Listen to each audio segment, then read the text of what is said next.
Scano Suguego. My English name is Darren Thomas.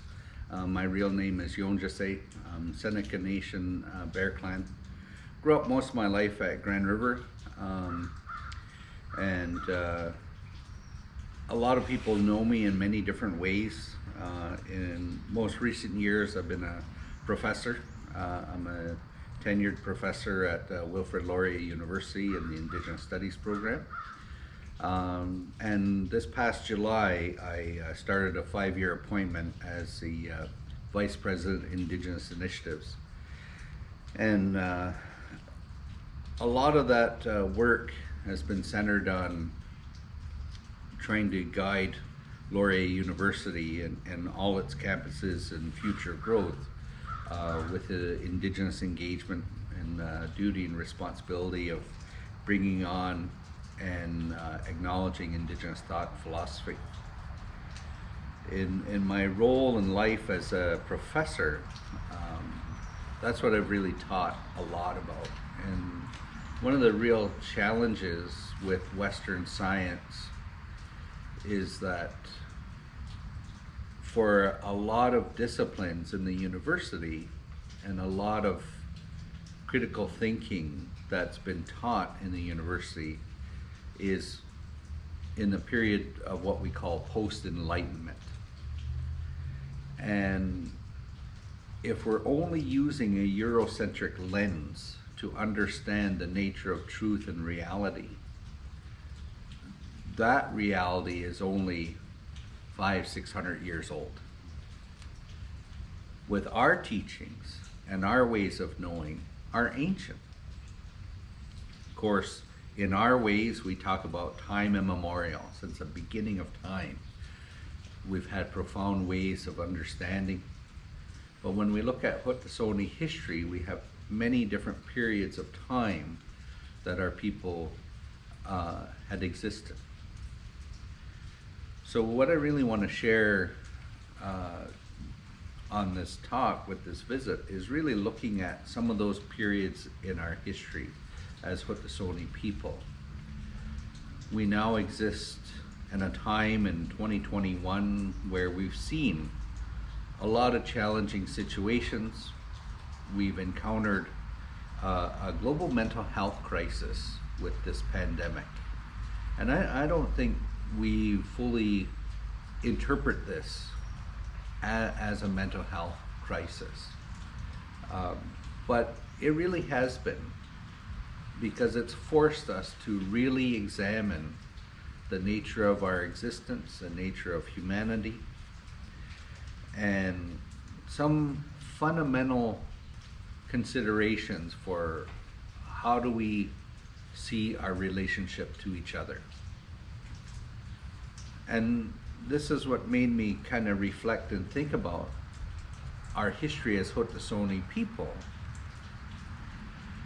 And I know today we talk a lot about our great law and Ganaquiyo, our good-mindedness, and the gifts that were brought to us along the way through Skanadayo and the Kaihuyo, and many of these times and segments in our history, even going back to the days in which the newcomers first start coming to our lands. Throughout our history, after we received the Great Law, we were taught a fundamental belief system and ideology that talked about what it meant to be a good human being, what it meant to be a good person. And it's very complex, and I think that's something that, you know, when we're learning it and trying to understand what it means to be Haudenosaunee, you know, we can certainly turn to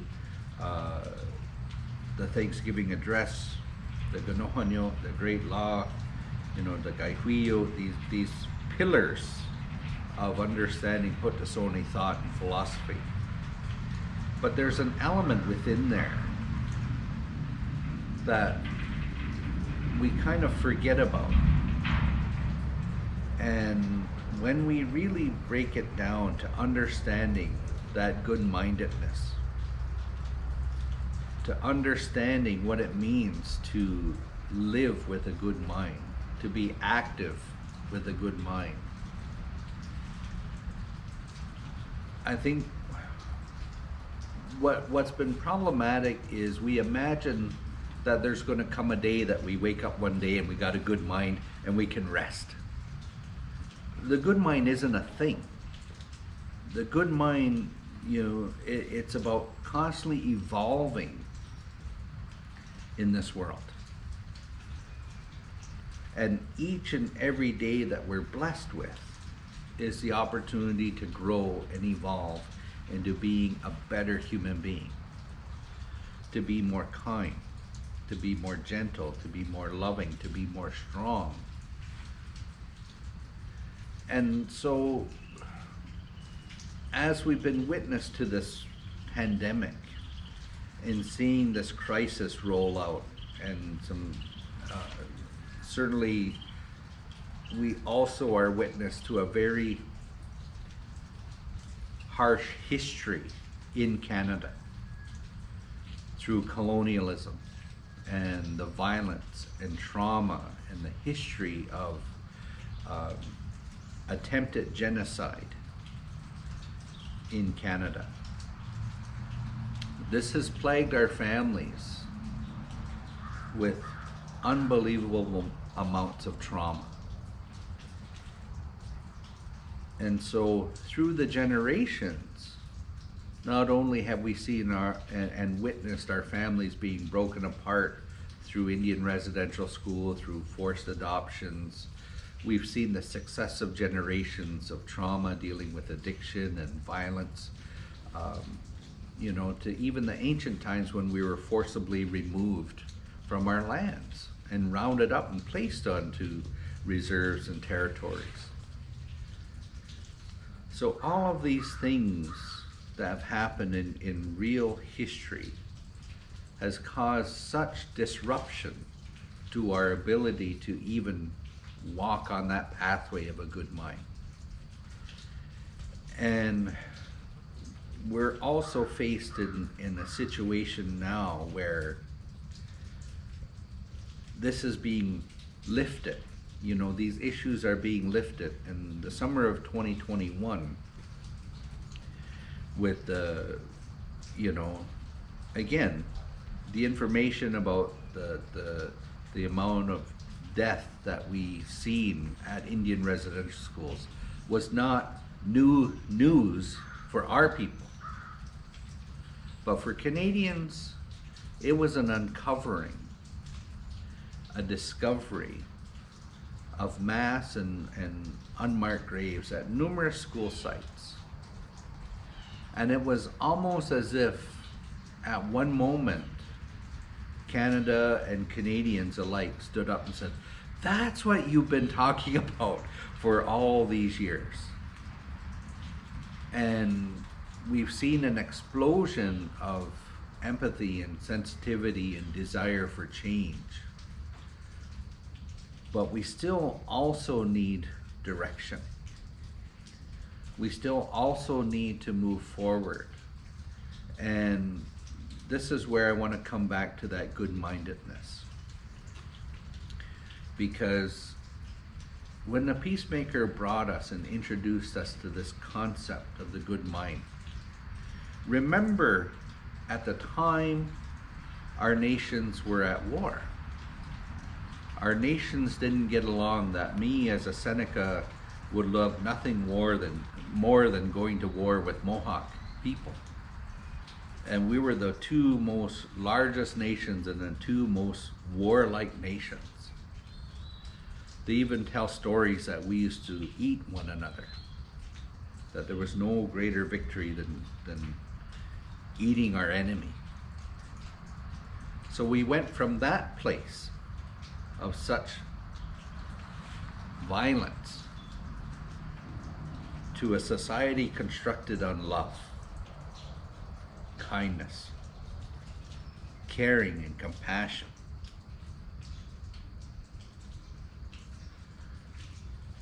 we're now, unfortunately, through settler colonialism, we've seen now a return back to a violent situation. And we're watching many of our people die way too early. Accidental overdoses, intentional suicides, accidents. The health of our population is still poor and substandard. We're below the standard of living comparable to Canadian society, far below. The thing is, we're in a position now to make the change. And this is what I want to come to in my message today, is I want to talk about the roles, duties, and responsibilities we had as a collective society. If you remember that story, when the peacemaker took those arrows and he broke one individually, and then he grabbed 5 of them and bound them together and asked the strongest men to try to break all 5. You see, what that message tells us is that we have a role, duty, and responsibility for our own individual well-being, to take care of ourselves. But within that role, duty, and responsibility, we don't take care of ourselves for our own sake. We take care of ourselves for each other, for our collective well-being. So if we think about that circle wampum that represents that confederacy, right? And those 50 clan families and all those strings of wampum come in together.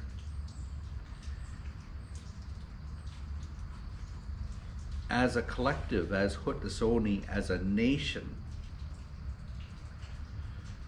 we all have a role, duty, and responsibility to ensure that circle is strong. And the only way that we can do that is to take care of ourselves. So if I see my friend, my neighbor, my family suffering, I don't turn my back on them and say, well, that's their stuff. I have a duty and responsibility, if I believe in this nationhood, if I believe in what it means to be Haudenosaunee, to do what I can to care for them. Now that's, again, if we use the metaphor of that's described in that Two Row Wampum belt, that's within our canoe. We also can't forget, we have a duty, a role, and responsibility to the ship. And I think a lot of people forget that. A lot of our Haudenosaunee people forget that we have a responsibility to the ship. Because we're in a relationship with the ship, like it or not, right? We have to understand that ship exists. And, the metaphor, as I play with this metaphor often in my teaching and my writing, what I talk about is that two row, the ship and the canoe sailing side by side on a river of life. And through settler colonialism and all the violence that we witnessed in our families, that ship forgot about that relationship and sailed right over top of the canoe. And that's where we are. We're still drowning. We're still underneath the water. So we have to move that ship. But in order to move that ship, we can't forget that our white brothers and sisters haven't been taught about this relationship. They haven't been taught about their roles and duties and responsibilities for this treaty relationship. And we've forgotten ourselves that we have a responsibility to that relationship. So I know in our own people's history, there's been a lot of criticism about education and the imposition of Western thought. And in a lot of the work and research that I do and the teaching I do, what I talk about at a university is what is the kind of education you're receiving. Because yes, it's true, education from a pure Eurocentric standpoint can be a mind changer, can disrupt you away from your roles, duties, and responsibilities that we were given ancestrally. But we also live in a time where unfortunately we've seen huge losses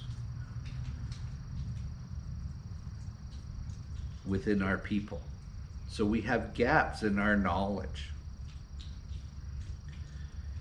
And in my time, in my role at Laurier University, it's my dream to bring in Indigenous thought and philosophy into that setting. There's no reason, in my opinion, why we couldn't have true, authentic Indigenous knowledge holders as professors in our university. Tenured professors teaching in these courses, bringing in and introducing these life ways. And this is what our challenge is in this world right now, is we're not on both sides of this treaty relationship, of this Two Row Wampum belt. Neither are fulfilling their duties and responsibilities.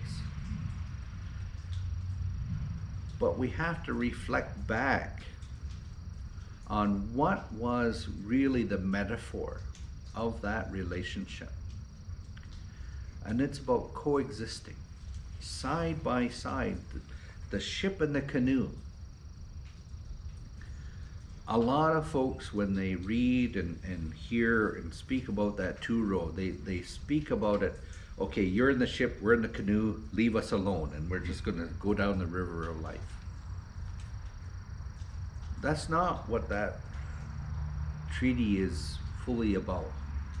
Yes, it's true that we understood that as our peoples were introduced to newcomers to these lands, they realized that they didn't follow our laws, they didn't understand our laws, and a lot of those early peace and friendship treaties were about codifying Indigenous law.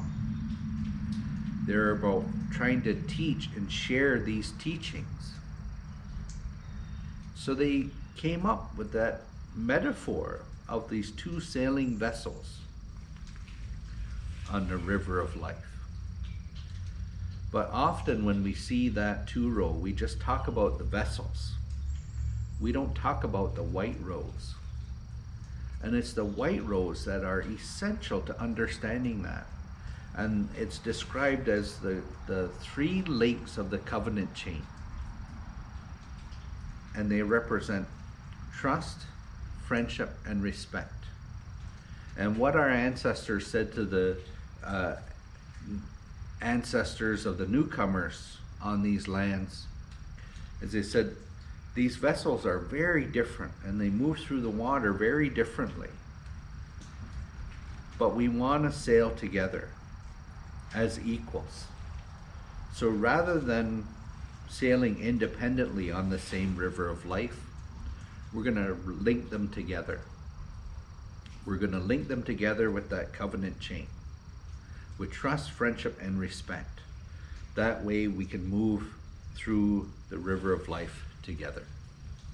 And it's a beautiful metaphor to understanding relationships. But as I said, unfortunately, we've all lost our way. We've all lost that. Some of it intentional, some of it unintentional, Some of it the result and circumstances of our attempted erasure as Indigenous people. But we have to look at now, how do we move forward? How do we move from this place of this traumatic history? And we've seen the benefits of our people coming back to ceremony, coming back to language, securing their identity and who they are. But this is just a beginning point. We've seen, and I know that this has created some hardship and hard feelings with people reclaiming lands and civil disobedience and protest, calls for action. And we know we have governance issues at Six Nations of the Grand River between our traditional Confederacy chiefs and our band council system. But we're also existing in a time when Canada is still really moving forward on the agenda of doing away with Indigenous inherent rights, where they're looking at final agreements and final treaty agreements. And we have to have our house in order. And we can't do it alone. We need our allies.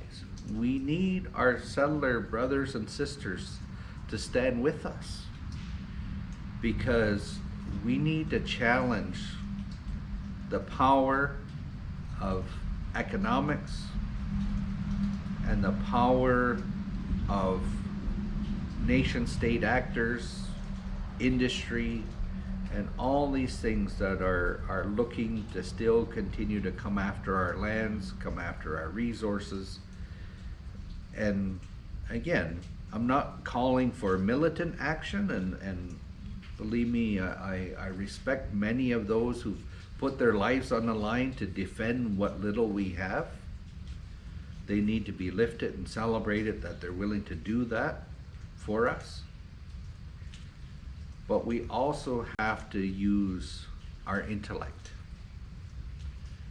because that's the biggest part as we've fallen away from these fundamental teachings of being a Haudenosaunee.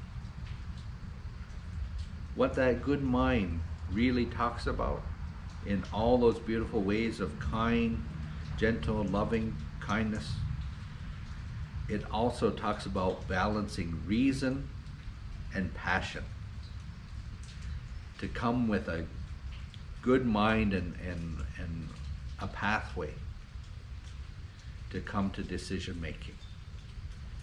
And I think that's where we need to learn from all sides in many of these conflicts, is we have to reacquire that ability to balance both reason and passion. Those land defenders, passionate. The leaders trying to use reason. But we have to come together. And we have to remember, none of us own this land. None of us living today own these things. It belongs to the generations to come, the ones not even born yet.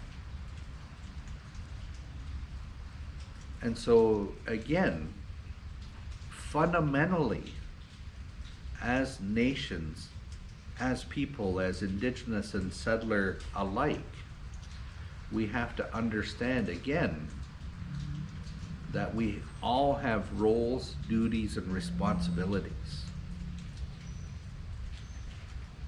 I'm in the middle of putting some ideas together for a book chapter I'm writing. And what we're looking at is some of these fundamental things that are happening on a global scale with the social development goals and United Nations Declaration on the Rights of Indigenous People. And we have these major pieces and documents that have been asserted internationally for trying to protect Indigenous people's rights. But we're also in conflict with the global market economy. And we're in a conflict within a Western economic mentality. If we look at mining and industry and all these situations and petroleum and the pipelines where we see a lot of our conflict happening in the country, and this is happening across the world, Indigenous people are still being seen in the way. And Indigenous people are trying hard to protect these very things.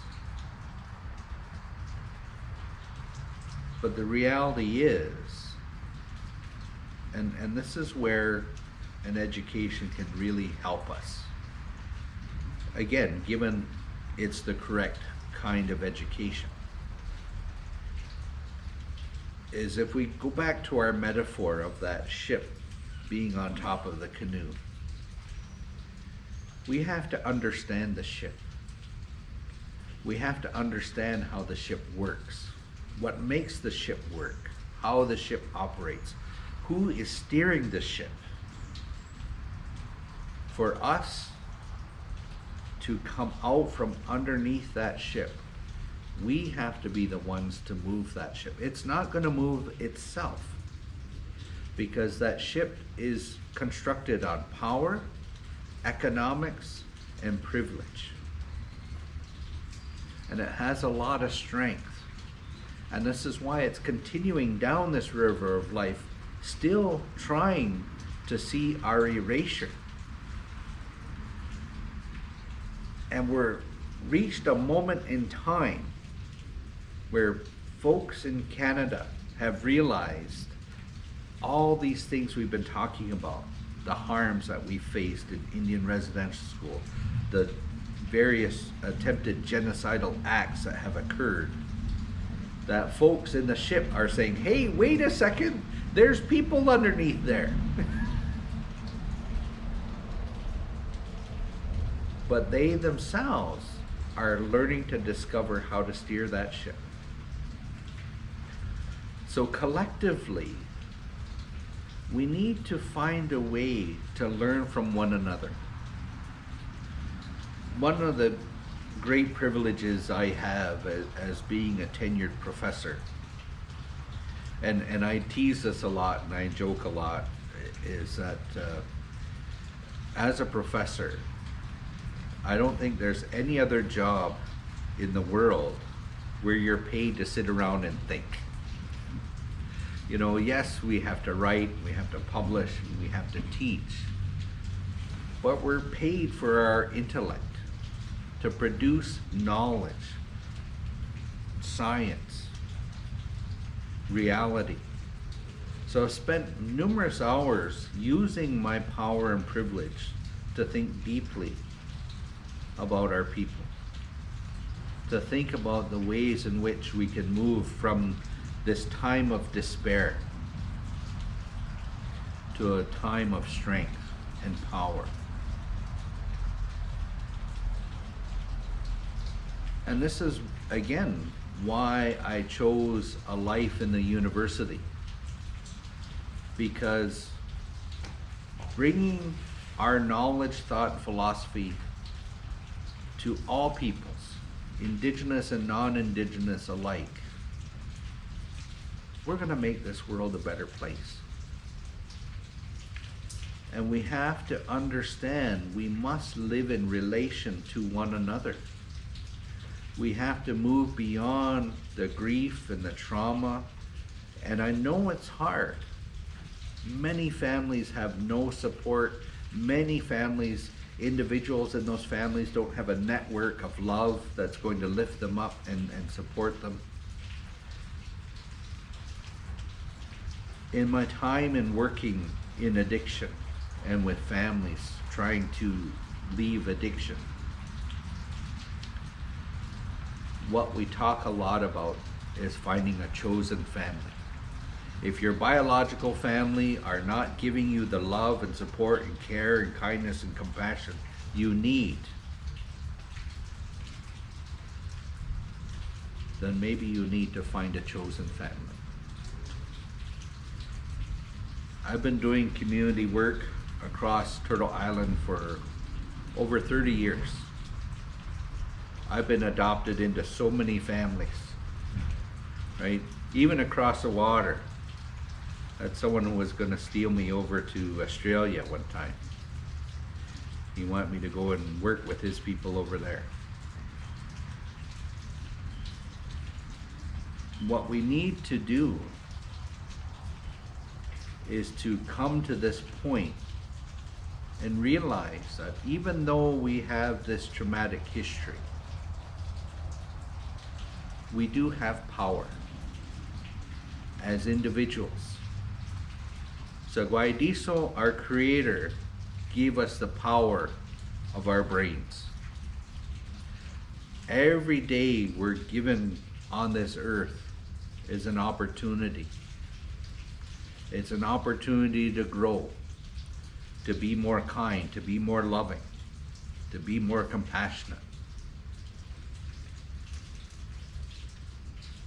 This is why our elders were held in such high esteem, because the belief was they had a lot of lived experience and a lot of wisdom.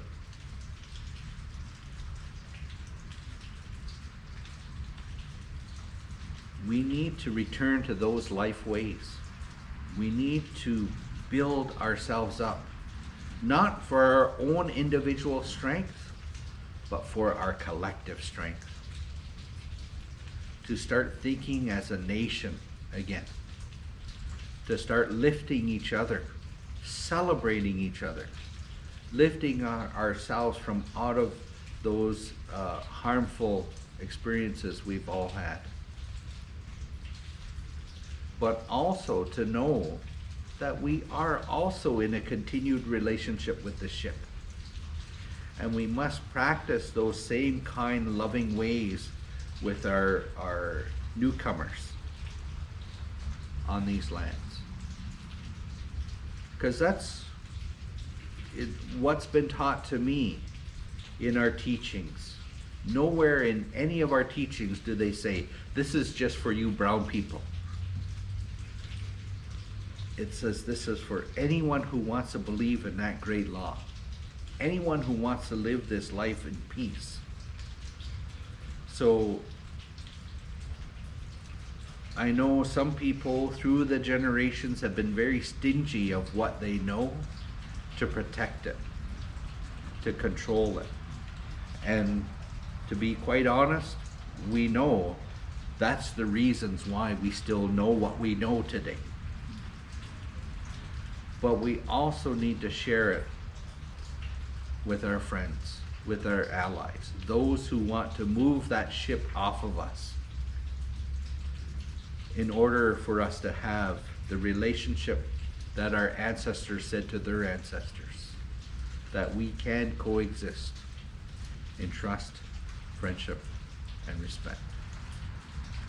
Donald, thank you.